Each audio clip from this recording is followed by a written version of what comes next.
Nagpakulo na ako dito ng tubig. Lagyan ko muna ito ng asin. And then, ibuboil ko dito itong okra.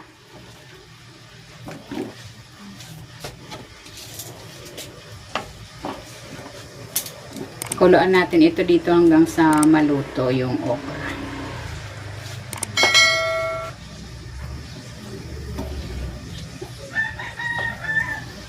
Ayan, okay na ito. Hahanguin ko na. Papalamigin ko muna ito and then hihiwain ko ito into bite size. Ayan, ito na yung okra. Ilalagay ko rin tong hiniwa kong kamatis, sibuyas. Ilalagay ko na rin tong tuna. Tinanggal ko na yung brine nito. Maglalagay ako ng asin,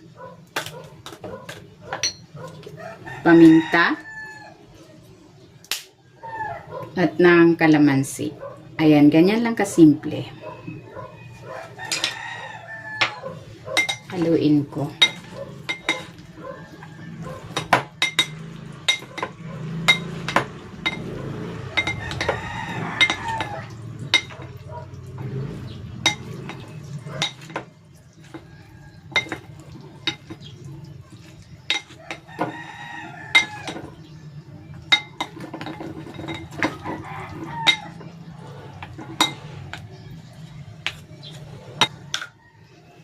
And ready na itong ating tuna and okra salad. Pwede na natin itong iserve. Perfect partner ito sa mga pritong isda, pritong pork. Ayan.